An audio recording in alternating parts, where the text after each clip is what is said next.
Good Good morning. Good afternoon. Good afternoon, sir.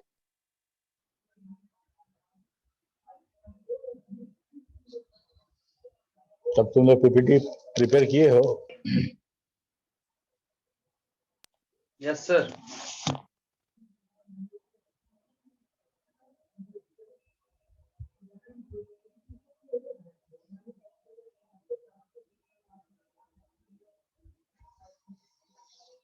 तो कौन शुरू कर रहा है? शुरुआत कौन करेगा? रोल नंबर 20 हियरार्की नहीं करते हैं, है ना? पूजा कुमारी। Yes, sir. वीडियो ऑन करो। चलो वीडियो ऑन कर लो।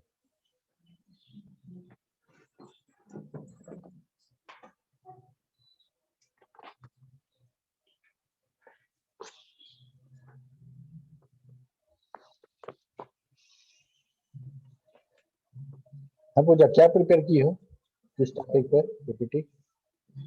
क्या सर? आज पीपीटी प्रेजेंटेशन है ना? सर पता नहीं था। अच्छा, तो 20 के बाद 21 तरुण।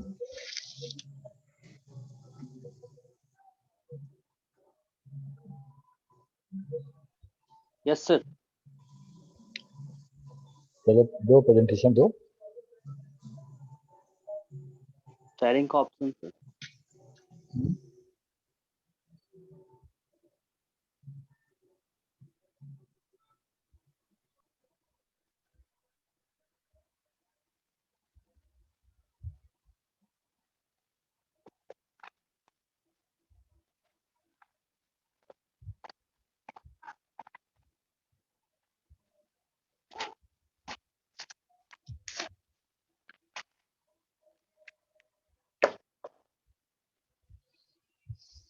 स्क्रीन शेयर कर सकते हो?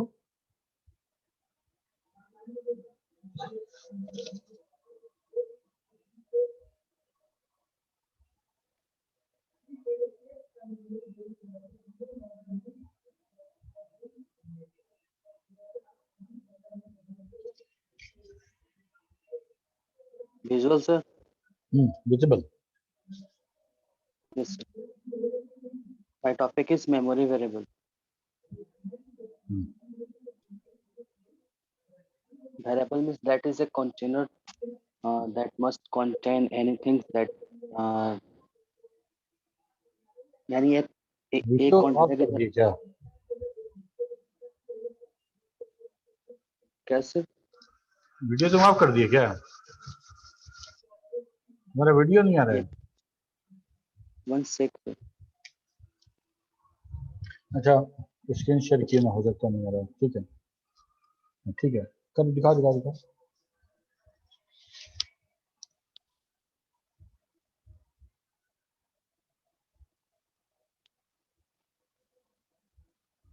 Visual, sir. स्टार्ट। मेरा topic memory variable. Variable means that the value of the variable is not fixed. Is vary again and again. That is means x is equal to 15, and then I repeat x is equal to 25. Then 15 is replaced 25. That is means speaking Hindi, sir. वैसा ही यहाँ memory variable का काम करेंगे. Memory variable एक तरह का location होता है जिसमें हम लोग किसी चीज को स्टोर करके रखते हैं. यदि जब काम पड़े तो हम उसका यूज कर सकते हैं. यानी मेमोरी वेरिएबल किसी चीज का टेम्पोररी लोकेशन है जो हम लोग रैम में बनाते हैं. कोई भी चीज हम लोग स्टोर करना होता है, जैसे इसको हम लोग राम इज इक्वल टू 25 रख सकते हैं. जैसे हम लोग राम को प्रिंट करेंगे तो हमें 25 प्रिंट होगा. ठीक है। प्रत्येक वेरिएबल का अपना अपना नेम होता है, सबका अलग आइडेंटिफिकेशन होती है और अपना इसका करंट लोकेशन होता है. फॉक्सट्रॉट 2.5 में 256 डिफरेंट जो वेरिएबल अलाउ है जिससे हम लोग बना सकते हैं। प्रत्येक वेरिएबल का यूनिक नेम होगा। वेरिएबल का नेम जो है अप टू 10 कैरेक्टर तक हम लोग रख सकते हैं। यदि वेरिएबल का नेम जो रखना है स्टार्टेड या तो कैरेक्टर से होगा या तो अंडरस्कोर से होगा, बट अंडरस्कोर फक को हमें अलाउ नहीं करता है, क्योंकि फक को जो है अंडरस्कोर से का मतलब वेरिएबल बनाता है। इसके बाद स्टार्ट हम लोग कैरेक्टर या तो अल्फाबेट से कैरेक्टर या तो फिर अंडरस्कोर से कर सकते हैं। इसके आगे डिजिट या तो फिर लेटर या तो फिर अंडरस्कोर का यूज करेंगे। इसके अलावा स्पेस या तो फिर अदर कोई भी सिंबल जो है अलाउ नहीं है मेमोरी वेरिएबल नेम रखने के लिए।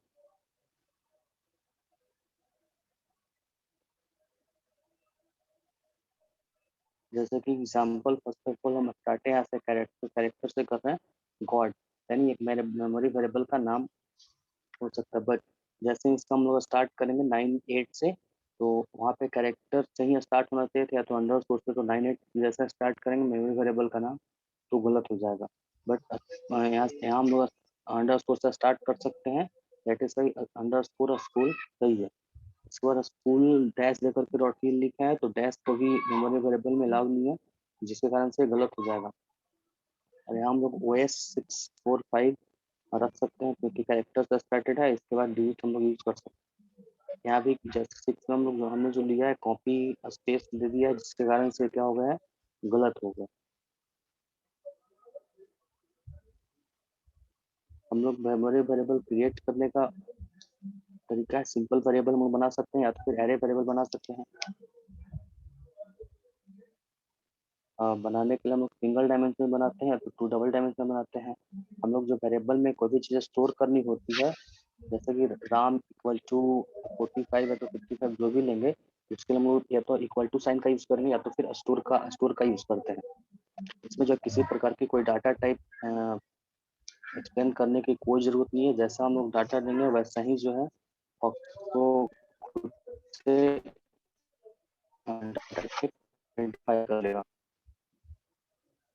जैसे कि यहाँ पे मॉम इक्वल टू इतना लिखना है। इसके अलावा हम लोग स्टोर दे करके भी इसको कर सकते हैं। जैसे ही हम लोग कैरेक्टर टाइप देंगे, तो कैरेक्टर टाइप का या तो हम लोग डबल जैसे कॉलम दिया उसके अंतर्गत रख सकते हैं, या फिर सिंगल के अंतर्गत रख सकते हैं, या तो फिर बिग ब्रैकेट के अंतर्गत हम लोग रख करके उसको स्टोर करवा सकते हैं। अच्छा देखो यहाँ पे लिखे हो स्टोर रसिया टू वहाँ सर सॉरी करली ब्रेसेस हो गया, बिग ब्रैकेट होना तो चाहिए। रसिया जो लिखे हो करली ब्रेसेस में लिखे हो। बिग ब्रैकेट होना चाहिए था सर, मिस्टेक से लग गया। करली ब्रेसेस में ओनली डेट, ठीक है ना? Yes sir. Okay go ahead.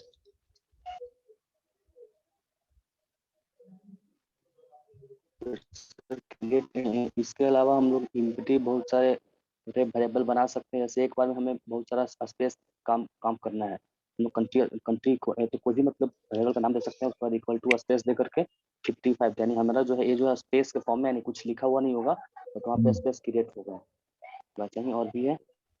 इसका जो हम लोग स्पेस क्रिएट कर सकते हैं, तो ओनली 65,504 इम्पिटी कैरेक्टर तक हम लोग स्पेस का बना। गुड। इसके अलावा एरे वेरिएबल बनाने का, array variable is the type of variable which can store more than one data items in the single variable. जैसे हमें जैसे राम इज इक्वल टू 55 करना है, तो इसमें अगला यदि करना होगा तो दूसरा वेरिएबल लेना होगा। तो ऐसा ना हो, बहुत सारी चीज़ों को एक ही नाम से स्टोर करना हो, बट उसमें कुछ अलग आइडेंटिफिकेशन करना हो, तो इसलिए हम एरे वेरिएबल का यूज करेंगे। इसके लिए हम डायमेंशन और डिक्लेयर का यूज करते हैं। जैसे कि डायमेंशन जो कमांड है वो लगाया है, उसके बाद रूम इक्वल टू 9 दिया है।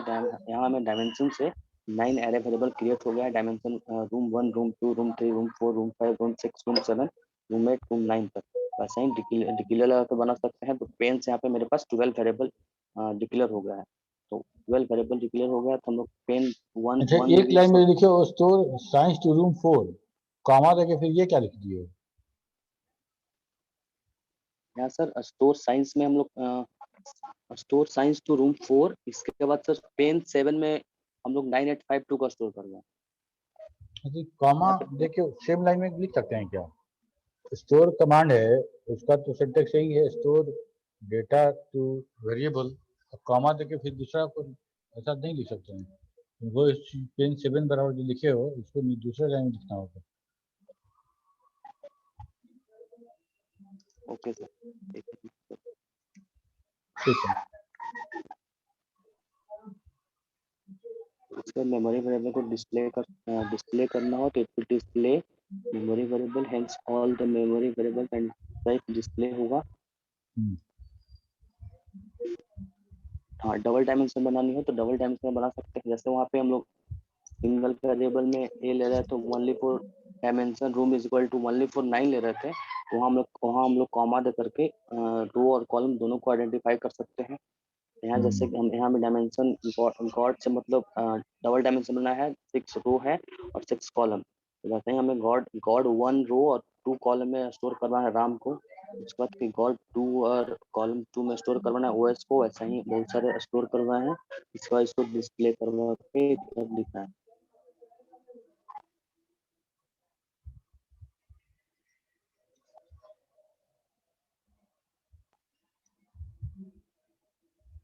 Done.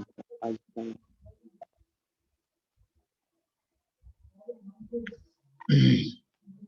बस खत्म हो गया। Yes sir.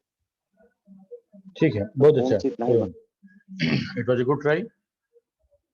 और ये प्रेजेंटेशन तुम मोबाइल पे बना दिए। Yes sir. कौन सा बना? अच्छा, तरुण के बाद roll number 6 Rohit Kumar.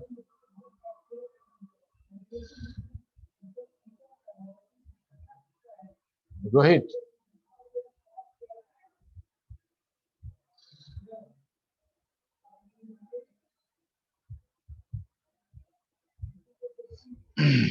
Rohit respond करो। Yes sir. कहाँ ध्यान रहता तुम्हारा? सर अभी साउंड कम था सिंपली सर, इसलिए कम सुन रहा था। तो अब तुम्हारा प्रेजेंटेशन रोल नंबर के हिसाब से हम लोग कर रहे हैं। सर अच्छा। मेरा प्रेजेंटेशन सर लैपटॉप में सर, बट पास में लैपटॉप है नहीं सर। तो आज तो प्रेजेंटेशन देना था ना। सर प्रोजेक्ट सर है सर, लैपटॉप पास में नहीं, थोड़ा जरूरी काम से सर बाहर आना पड़ा है। और कौन है बताओ? सर नेक्स्ट क्लास में सर दिखा देंगे। पूजा कुमारी, तो पूजा तो को पता ही नहीं था। ओके, तरुण का हो गया। खुशबू, यस सर। स्टार्ट करो। सर एक्चुअली पूरा कंप्लीट नहीं है, जितना है उतना ही दिखाओ, नेक्स्ट और क्लास में कंप्लीट करने के बाद दिखाना।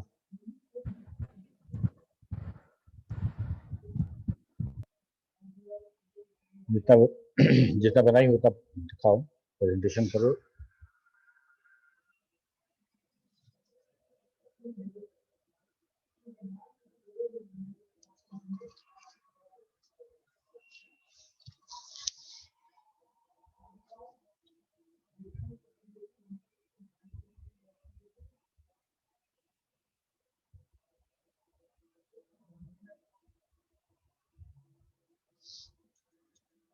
खुशबू,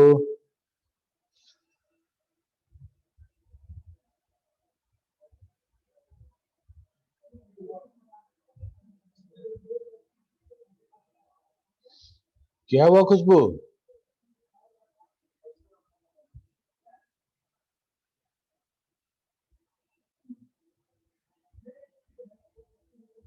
खुशबू कुमारी,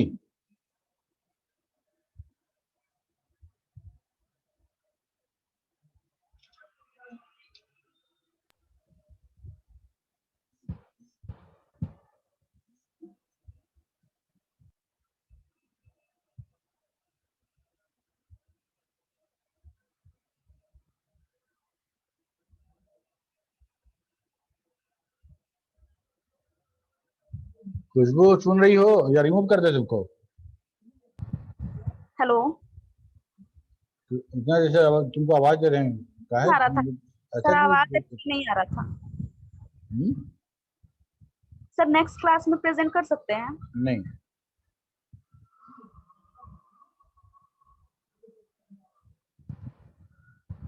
तुम बनाई हो कि नहीं बनाई हो? सर नहीं पूरा कंप्लीट, एक पेज ही बनाया है, नहीं कंप्लीट है। अच्छा, कम से कम टॉपिक इंट्रोड्यूस कराओ सबको, किस टॉपिक पे तुम प्रेजेंटेशन देने वाली हो, ये तो समझ में आए। 1 मिनट सर।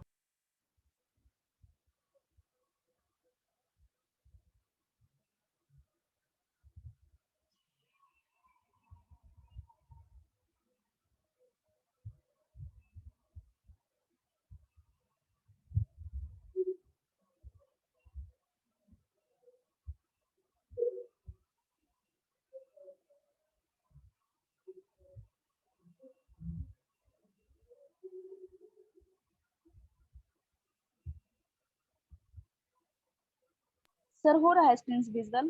नहीं हुआ था लेकिन फिर खत्म हो गया। ओके सर, फिर से कर रहे हैं।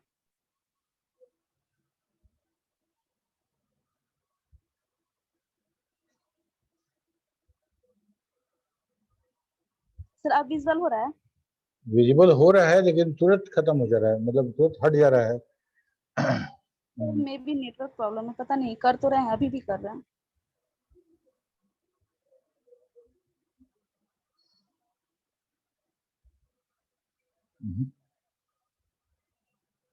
अब हुआ सर? नहीं, चलो आफ्टर 29 कौन है? 37 चेतन आनंद।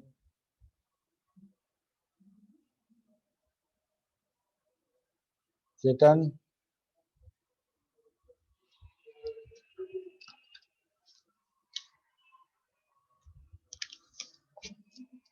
चेतन आनंद। Yes, sir.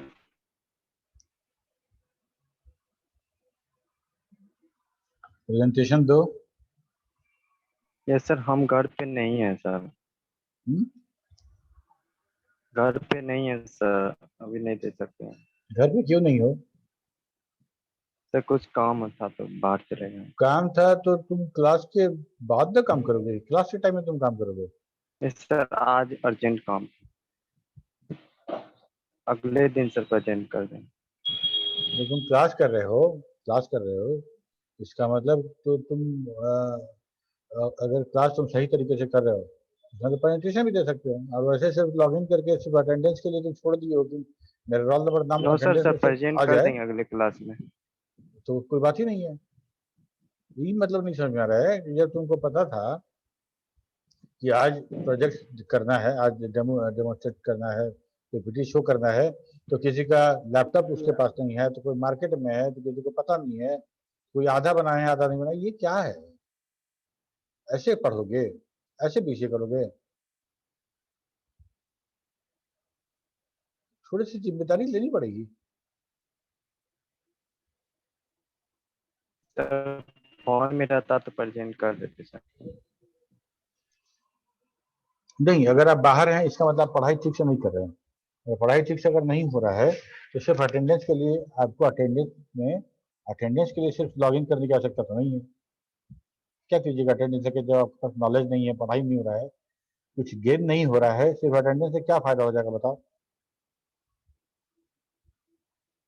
अगर हमको काम है, घर के बाहर हैं, घूम रहे हैं और सिर्फ लॉगिन करके म्यूट करके बस मोबाइल रखे हुए हैं पास में, पढ़ तो नहीं रहे इसका नहीं मतलब। सर, क्लास तो कर ही रहे हैं सर हम, लेकिन जो है सर बाहर चले आए। तो बाहर चले आए तो क्लास कैसे कर रहे हो? कहाँ बैठ के कर रहे हो बाहर हो? मतलब अपने घर में नहीं है सर। अरे भाई, तो अपने घर में तुम नहीं हो, कहीं हो ना, ऐसी यस जगह सर, तो जहाँ तुम क्लास कर सकते हो। जैसे क्लास तो कर, लेकिन पीसी में है तो पीसी तो हम लाए नहीं है साथ में। तो क्यों नहीं लाए हो बाबू, बताओ? तुमको पता था कि आज तुमको यस पीपीटी देना है, तो या तो तुम बाहर नहीं जाते, या तो तुम बाहर नहीं जाते, 4:30 बजे के बाद जाते, या फिर तुम बाहर जा रहे हो तो पीसी लेके जाओगे। सर, सुबह में भी आए हैं। हम्म?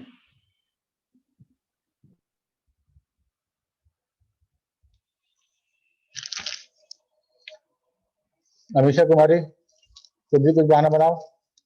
Yes sir. पिछले क्लास में नहीं थे सर, मुझे नहीं पता था। नेक्स्ट क्लास में कर बहुत लेंगे। अच्छा, ऐसा ही उम्मीद था। और विष्णु, यस सर। तुम भी नहीं बना होगे? नहीं सर। ठीक है, बहुत बढ़िया। एक काम करते हैं, पीपीटी को छोड़ो, ठीक है, रोल नंबर शुरू करते हैं। और जो टॉपिक तुमको लगता है कि तुम कॉन्फिडेंट हो, उस टॉपिक के बारे में तुम पढ़ाओ पूरे क्लास में, ठीक है। रोल नंबर 6 रोहित कुमार, शुरू करो।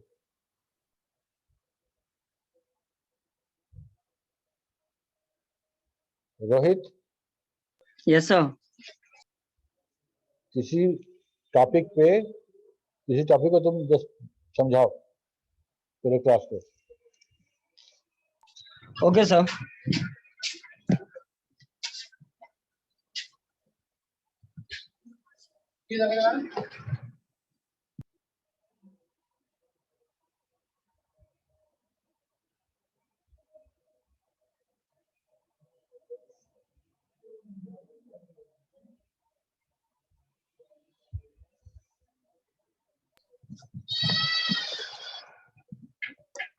तो फंक्शन बनाने और फंक्शन के बारे में उसे बता सकते हैं? वीडियो ऑन करके बताओ। वीडियो ऑन करके सर। वीडियो ऑफ करके कैसे पढ़ाओगे? सर अपने घर में है नहीं इसीलिए। फिर तुम लोग तो अपने घर में कोई है ही नहीं है। क्लास को तुम लोग सॉरी सर। क्लास को पढ़ाई को पता नहीं क्या समझ लिए हो। सर बनाए थे सर रात में, बट सर आना पड़ गया तो सर पहले से बना हुआ है सर। चलो स्टार्ट करो। फोन में भी है, बट वो दिखाने से समझ नहीं आएगा फंक्शन, इसीलिए पीपीटी नहीं नहीं ले तुम लोग पढ़ाई को, हमको इतना समझ में आ रहा है। सर। फोन में है sir project, but sir phone से दिखेगा नहीं सर। सर अच्छा तुम वीडियो ऑन करो और किसी टॉपिक पे बात करो। Okay sir.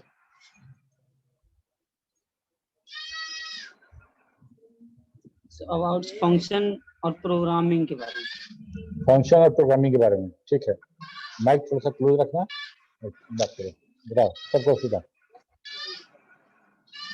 से बना के ऐसे एग्जांपल व्हाइट बोर्ड ऐसे बताओ क्या है नहीं है, कैसे बताओगे? ऐसे तो लैपटॉप है नहीं तो बना के कैसे बताओगे?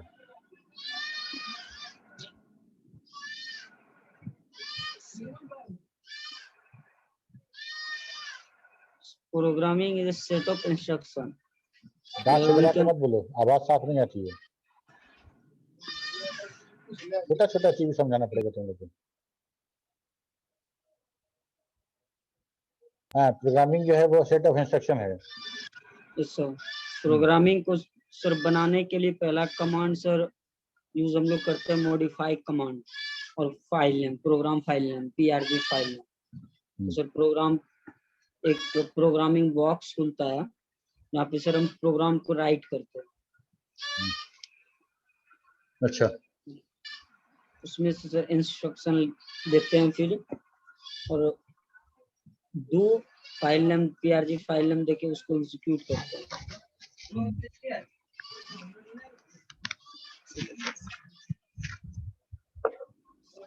तो वहाँ पे सर एक इनपुट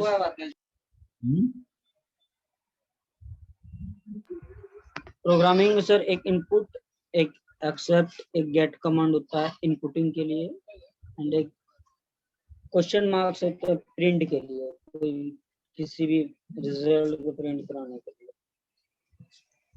तो गेट कमांड को यूज करने से पहले वेरिएबल डिक्लेयर करना पड़ता है, उसके बाद से रीड कराना पड़ता है। सॉफ्टवेयर का प्रोग्राम रन कैसे होता है? इंटरप्रेटर और कंपाइलर कौन यूज होता है इसको एग्जीक्यूट कराने में? Sir compiler. अच्छा, कंपाइलर यूज होता है। FXP कैसे रन हो जाता है? FXP तो हमारा एग्जीक्यूटेबल फाइल तो है नहीं। सर FXP में सर एग्जीक्यूटेबल फाइल तो सर वो एग्जीक्यूट होता है सर, क्योंकि उसमें सर कंपाइलर कन्वर्ट करके जो हम लोग इंस्ट्रक्शन देते हैं उसको सर ऑब्जेक्ट फाइल में कन्वर्ट करके रखता है, जो कि सर FXP होता है।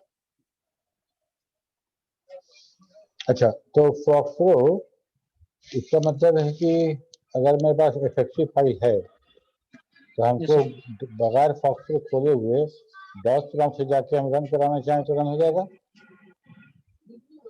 नो सर, नहीं होगा, नहीं होता सर। नो सर, एरर देता है।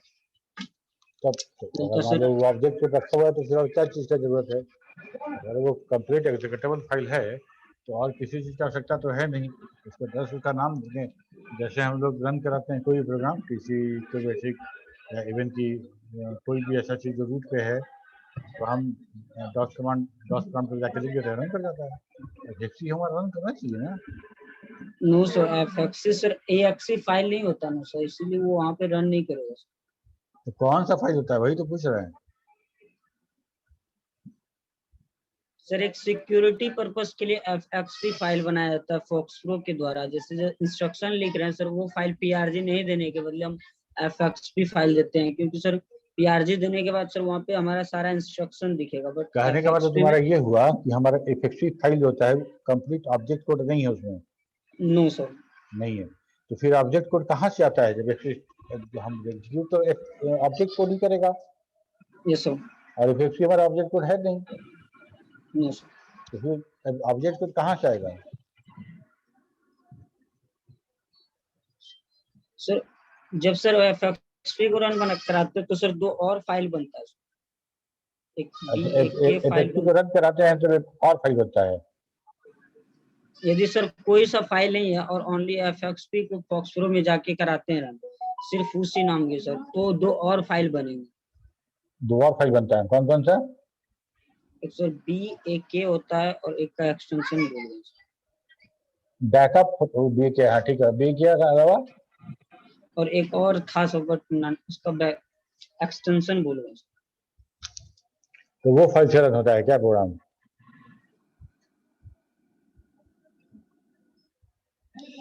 सर। मतलब प्रोग्राम में पता नहीं। दुनिया भर का दिमाग लगाओगे, बेसिक चीज है वो तुमको भूल गए तुम, बताओ।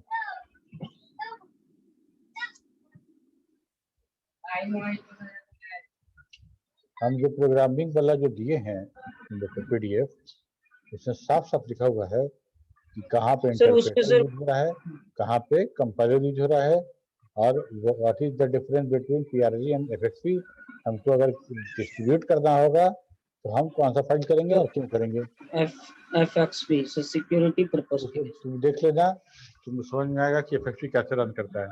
ठीक है, नेक्स्ट पूजा कुमारी।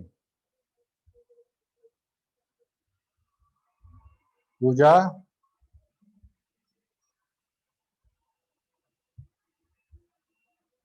पूजा पूजा कुमारी, रोल नंबर 20।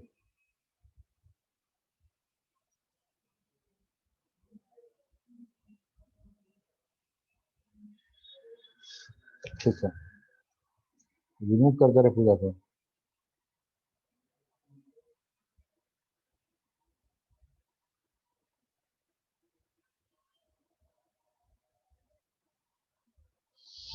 अच्छा ओके पूजा, 6 नंबर का 21 हो गया, 29 खुशबू। अच्छा खुशबू, तुम किस टॉपिक पर पीपीटी बना रही है बताओ? Sir SQL. वीडियो ऑन करके बात करो। एसक्यूएल बना रही हो? Yes sir. ठीक है, कुछ बताओ एसक्यूएल के बारे में। What is SQL? Sir SQL का फुल फॉर्म होता है structural query language.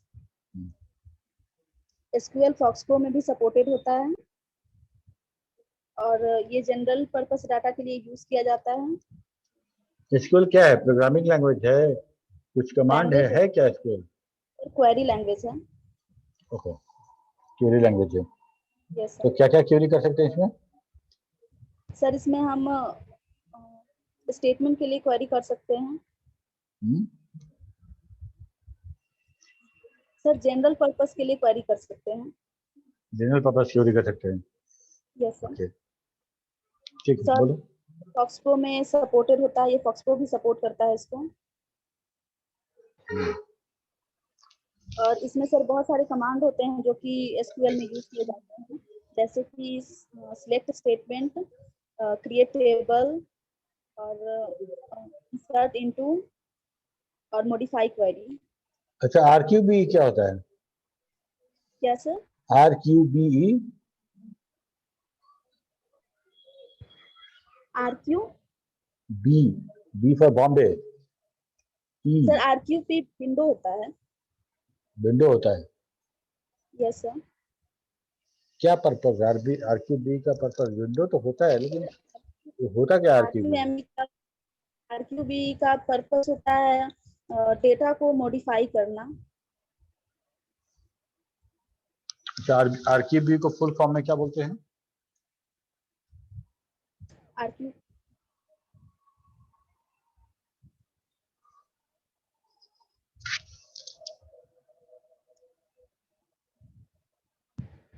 Relational theory by example, सुनी हो नाम?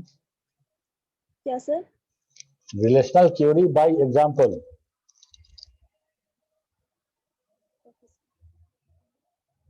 आरक्यूबी मतलब relational theory by example. Example. Yes sir. अच्छा, हमको एक तो सिलेक्ट थ्योरी बोल के बताओ, जिसका वो सारे एम्प्लॉय पीएमपी टेबल का, वो सारे एम्प्लॉय जिनका सिटी स्टेटमेंट में पटना है उनको लिस्ट करना है। कैसे लिखेंगे? क्या सर? एम्प्लॉय टेबल में उन सारे एम्प्लॉय को लिस्ट करना है, डिस्प्ले करना है जिनका सिटी पटना है। Yes. तो सर हम सेलेक्ट करेंगे उसको, सेलेक्ट एस स्टार पॉइंट करेंगे फ्रॉम, उसको फ्रॉम ईएमपी करके सेलेक्ट करेंगे, और जो भी हमको सेलेक्ट करना होगा, मतलब पटना को सेलेक्ट करना है तो वहां सेलेक्ट क्यूरी पटना बोलो ना लिखेंगे। सीधे सीधे, क्या सर? सीधा सीधा क्यूरी बोलो जो बोले, अगर मगर नहीं, सीधे कि अगर एम्प्लॉय टेबल में से वो लिस्ट करना है जिसका सिटी पटना है, क्या लिखेंगे? तो select star from Patna. Star from Patna. वाह। सर पहले सेलेक्ट स्टार फ्रॉम ईएमपी करेंगे, उसके बाद सेलेक्ट पटना करेंगे। मतलब एक स्टेटमेंट दो बार सेलेक्ट लिखेंगे। अच्छा, लिस्ट कमांड में अगर देखना रहता तो क्या करते बताओ? वो क्या सारा सर? का रिकॉर्ड दिखाओ जिसमें कि ईएमपी टेबल का वो सारा रिकॉर्ड जिसमें सिटी पटना है। लिस्ट कमांड बताओ कैसे यूज करेंगे? लिस्ट कमांड में लिस्ट, हाँ, LIST। सर लिस्ट कमांड में उसको सेलेक्ट करके, सेलेक्ट पटना करके फिर सिलेक्ट पटना कैसे सिलेक्ट करेंगे? कमांड बोलो, सिर्फ एक लाइन में कमांड बोल देना है। सिलेक्ट, लिस्ट कमांड में सिलेक्ट कहाँ से आ गया?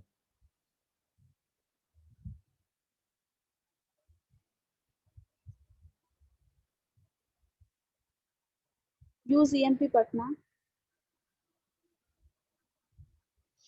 बताओ, हम लोग जो दूसरा तीसरा क्लास में जो कमांड पढ़े हैं और अभी रिवीजन भी कराए हैं, उसके बाद भी तुमको लिस्ट कमांड याद नहीं है कैसे यूज करते हैं?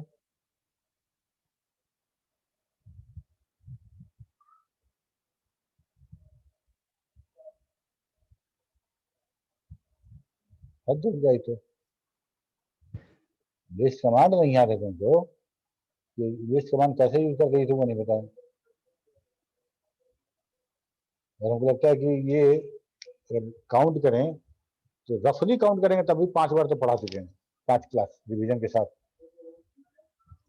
लास्ट लॉकडाउन पीरियड से पढ़ा रहे हैं, ऑफलाइन में पढ़ाए, रिवीजन कराए, फिर पढ़ाए, फिर रिवीजन कराए, फाइनल रिवीजन हो गया। इसके बाद भी तुमको लिस्ट कमांड अभी तुम कंफ्यूजन है तुमको।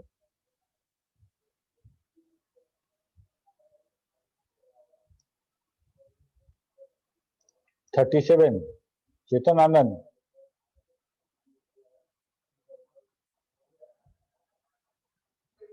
चेतन,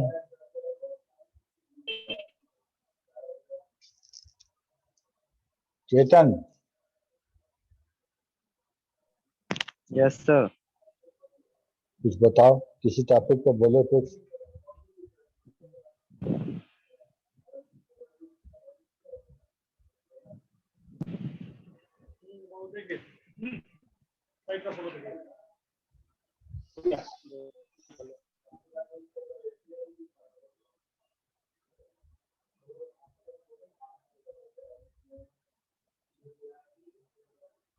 प्रत्येक समीक्षा कुमारी,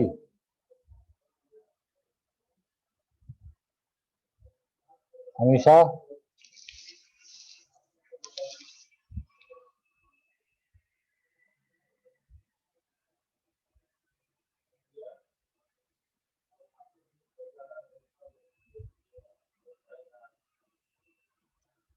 अमीषा कुमारी,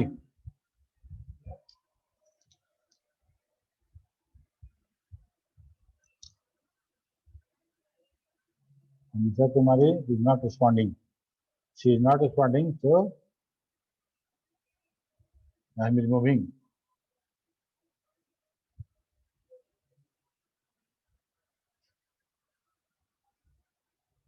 ओके, अमीषा कुमारी के बाद खुशबू का हो गया ना, चेतन आनंद तो बोलेगा नहीं,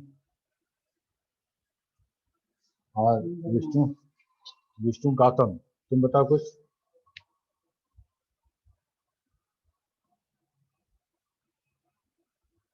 विष्णु गौतम,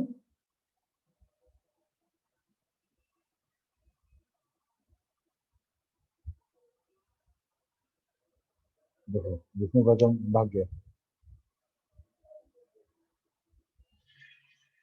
चलो कोई बात नहीं, पढ़ोगे तो तुम्हारे काम आएगा, नहीं पढ़ोगे तो तुम्हारे काम नहीं आएगा। बहुत सिंपल सा थ्योरी है।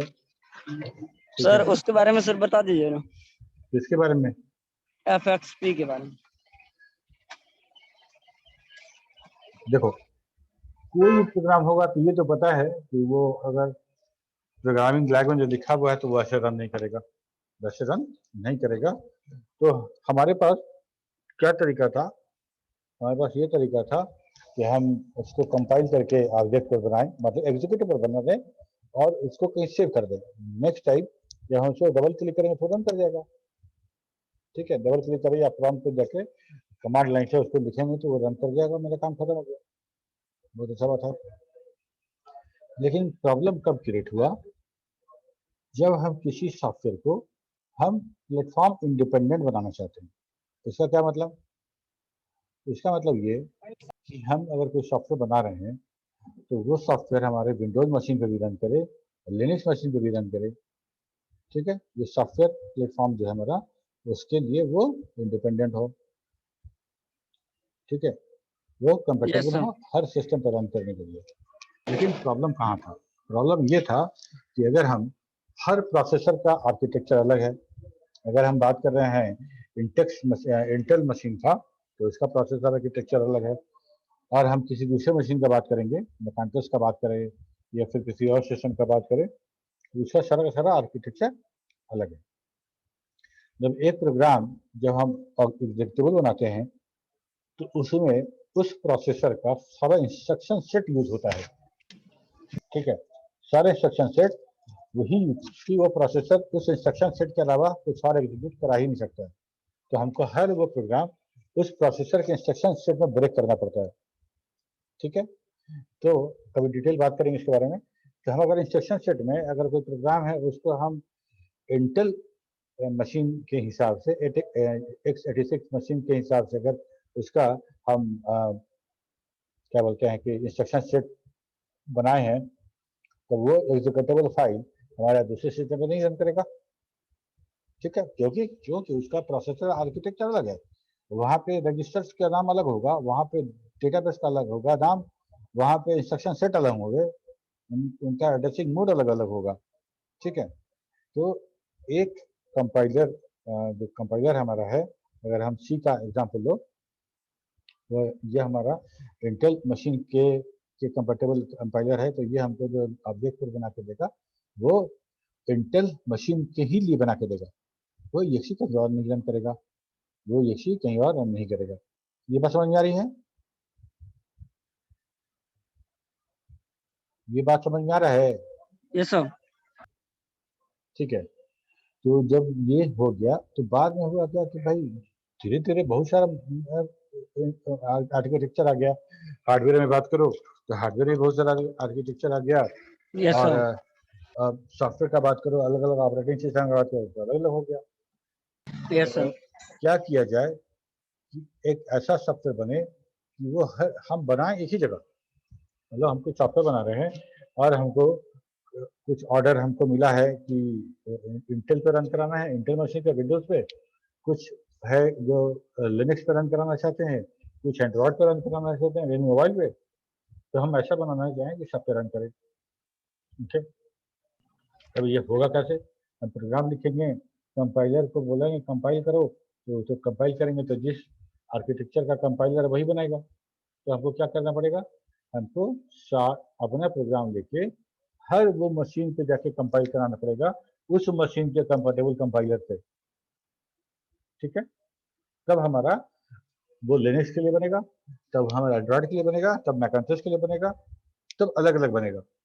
ठीक है, तो ये बहुत मुश्किल था, ये बहुत मुश्किल था कि हम हर एक सॉफ्टवेयर को, एक प्रोग्राम को हर जगह लेके जाएं और हर कंपाइलर को, हर आर्किटेक्चर के कंपेटेबल को उसका ऑब्जेक्ट कोड बनाएं।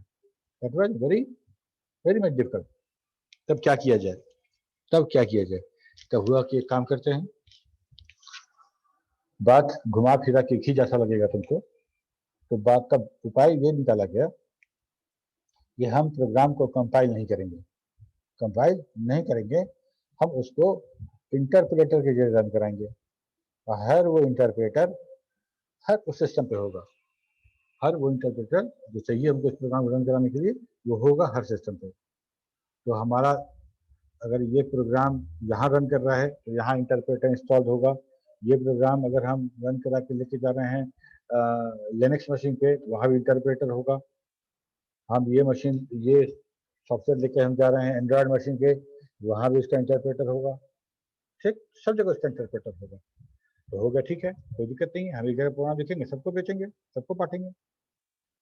ठीक, लेकिन हम इंटरप्रेटर का तो बात हो गया, लेकिन हम प्रोग्राम दें कैसे? हम एकदम रिटन कोड तो नहीं दे सकते किसी को, रिटन कोड नहीं दे सकते। तब क्या कर सकते हैं? तब ये कर सकते हैं कि हम उस प्रोग्राम को, उसका पूरा का पूरा अंदर जो कंटेंट लिखा है उसको चेंज कर दें, उसको ट्रांसलेट कर दें ऐसी भाषा में जो कोई नकल ना कर सके, कोई देख ना सके, ना कोई समझ ना सके, और उसको हम डिस्ट्रीब्यूट कर देंगे। तब इंटरप्रेटर का कंसेप्ट तभी आया। वैसे तो माइक्रोसॉफ्ट का जितना भी क्यू बेसिक, GW बेसिक, उसके पहले जो सिंपल बेसिक था सारा का सारा इंटरप्रेटर बेस ही था। ओके, तो तब यहाँ पे आया कि हम ऐसा करें कि पहले कंपाइल करेंगे, कंपाइल करने के बाद जो फाइल बनेगा मेरा, उस फाइल को ही हम डिस्ट्रीब्यूट करेंगे, और जो फाइल बनेगा उस फाइल को ही मेरा इंटरप्रेटर रन कराएगा, तो जहां जहां अगर हमारा जो रिटर्न प्रोग्राम के बाद कुछ और प्रोग्राम बन रहा है, इंटरमीडिएट कुछ अगर एक दूसरा प्रोग्राम बन रहा है ऑब्जेक्ट कोड के पहले, इसका मतलब कि वहाँ कंपाइलर यूज हो रहा है, और वहाँ जब कंपाइलर यूज कर रहा है और वो ऑब्जेक्ट कोड नहीं बना रहा है, मतलब इंटरप्रेटर का भी आवश्यकता पड़ेगी। ये बस समझ में आ रही है? Yes sir. ओके, तो तुम .NET ले लो, जावा ले लो, ठीक है, फिर तुम ले लो पाइथन ले लो, सारा का सारा इस चीज को कि हम प्लेटफॉर्म इंडिपेंडेंट है, इस चीज को अचीव करने के लिए उसको अपने पूरा प्रोग्रामिंग को इस तरह से डिजाइन करना पड़ा कि एक बार कंपाइल करेंगे, और कंपाइल करने के बाद जो बनेगा उसको हर सिस्टम पर भेजेंगे। अब मान लो ये मेरा सिस्टम जो है, ये हम जिसमें बैठे हुए हैं, ये सिस्टम दूसरा है, विंडोज का नहीं है। ठीक है, विंडोज नहीं, कुछ और है। तो जावा कंपनी एक वर्चुअल मशीन जिसको बोलते हैं, जावा वर्चुअल मशीन, या पाइथन का भी वर्चुअल मशीन आता है, तो हमको इसको इंस्टॉल करना पड़ेगा हमको, अगर जावा का प्रोग्राम रन कराना है तो, या पाइथन का प्रोग्राम रन कराना है तो पाइथन वर्चुअल मशीन यहाँ होना चाहिए। सीधे प्रोग्राम पे जाके सी की तरह लिखेंगे तो नहीं रन करेगा। ठीक है, वर्चुअल मशीन है तो मेरा रन कर जाएगा वो। और वर्चुअल मशीन जिसको बोलते हैं, या .NET के केस में .NET फ्रेमवर्क जिसको बोलते हैं, वो और कुछ नहीं है, वो इंटरप्रेटर है। ठीक है, ये कंपाइलर और इंटरप्रेटर, इस दोनों का नीड क्यों पड़ा, हमको समझ में आया बात? Yes sir. ठीक है, तो चूंकि माइक्रोसॉफ्ट शुरू से ही, माइक्रोसॉफ्ट का जितना लैंग्वेज तुम देखोगे, प्रोसेसर का एक VP6 को छोड़ देते हैं हम लोग, VP6 या VC प्लस प्लस, ये तो खैर सब इंटरप्रेटर कंपाइलर बेसिक था, बेसिक्स जो था ये बेसिक और ये सब लिखना था, वो सारा का सारा इंटरप्रेटर बेस। फॉक्सट्रो आया, दैट्स आल्सो इंटरप्रेटर बेस। ठीक, तो फॉक्सट्रो में काम किया क्या कि इंटरप्रेटर बेस है तो हम एक PRG को इंटरप्रेट ना करके, क्योंकि PRG को हम किसी को दे नहीं सकते हैं, उससे मेरा इंटेलेक्चुअल प्रॉपर्टी है, हम उसको किसी को डायरेक्टली नहीं दे सकते हैं, तो क्या करें, तो उसको काम करते हैं, उसको कंपाइल करके एक ऐसा इंटरमीडिएट फाइल बना देते हैं जिसके अंदर जो कोड होगा वो किसी को समझ में नहीं आएगा, वो खोल के आप प्रोग्राम को समझ नहीं सकते हैं। आप जो इंटरप्रेटर है उस FXP फाइल को लाइन बाय लाइन पढ़ेगा और रन कराएगा। ठीक है, FXP हमारा अगर कोड फाइल होता, ऑब्जेक्ट कोड होता उसके अंदर या एग्जीक्यूटेबल होता तो हमको सॉफ्टवेयर इंटरप्रेटर की आवश्यकता नहीं होती, लेकिन वो हमारा कंपाइल तो है लेकिन फुल कंपाइलेशन नहीं हुआ उसका, यहाँ से लेके यहाँ तक जाना था, लेकिन हम इन बिटवीन कहीं पाथ को रोक दिए कंपाइलर को, बोले तुम यहाँ से जाओ, यहाँ के आगे का काम जो है इंटरप्रेटर से हम करा लेंगे। समझ में आया बात? Yes sir. Rohit? Yes sir. ठीक है, यही काम है। तो सॉफ्टवेयर हमारा कंपाइलर भी यूज होता है। जावा में क्या होता है, जावा में भी यही काम होता है। जावा में पहले हम लोग फाइल लिखते हैं, जावा फाइल लिखते हैं, फिर कंपाइल करा के क्लास फाइल बनाते हैं और उस क्लास फाइल को फिर एग्जीक्यूट कराते हैं, और जब जब रन कराना होगा तब तब क्लास फाइल को आपको रन कराना पड़ेगा। कोई ऑब्जेक्ट कोड नहीं है, जब रन करेगा उसी फाइल को, क्लास फाइल को, जावा फाइल हो गया मेरा PRG, क्लास फाइल मेरा हो गया FXP। ठीक है, और जो रन करा रहे हैं, जो वर्चुअल मशीन है, वो हो गया हमारा interpreter of software. Done? Yes sir. Satisfied? समझ में आया? Yes sir. ठीक है, अगले क्लास में सब लोग प्रेजेंटेशन बना के आएंगे। ये तुम्हारे भलाई के लिए हो रहा है, तुमको इससे एक्सपोजर मिलेगा, तुमको समझ में आएगा, तुमको अच्छा लगेगा। ठीक है, वो डेली का डेली वो PPT खोलना और ये सेम चीज पढ़ाई करना और तुम्हारा मोबाइल ऑन करके बैठ जाना और सुनना, पता नहीं सुनते हो कि नहीं सुनते हो, और थोड़ा सा हट के अगर हम लोग कुछ करेंगे तो इंटरेस्ट आएगा, और जो मोनोटोनस हो गया है एक तरह का जो एजुकेशन, उसे तुम लोग को थोड़ा सा अच्छा लगेगा। समझ में आ रही बात? Yes sir. क्या Yes, दिक्कत है? sir. और 1-2 घंटा टीवी कम देखना, 1-2 घंटा व्हाट्सएप फेसबुक कम करोगी, हो जाएगा काम खत्म। Yes sir. ना, जियो का फोन आ गया, दिन भर फ्री टॉक है, दिन भर लगे रहना, तो 2 घंटा कम बात करो, PPT बना लो। Yes sir. ठीक है, सिलेबस खत्म हो गया है, ध्यान रहे, सिलेबस खत्म हो गया है, मल्टीपल टाइम रिवीजन हो चुका है। तो यहाँ पे तुम्हारा तैयारी ऐसा होना चाहिए कि मेरे मुंह से सवाल निकले और तुम्हारा जवाब स्टार्ट हो जाए। ठीक है, ये तुम्हारे पूरे 3 साल के कोर्स में सबसे आसान सब्जेक्ट था, ये सबसे आसान सब्जेक्ट था, पढ़ के तुमको भी लग रहा होगा, लग रहा है कि नहीं लग रहा है? Yes sir. और इस आसान सब्जेक्ट में तुम्हारी तैयारी इतनी पूरी रहेगी तो बाकी सब्जेक्ट का तो भगवान ही मालिक है। यस। ठीक है, चलो फिर बाय बाय, मिलते हैं अगले क्लास में PPT के साथ। तैयारी करते हैं।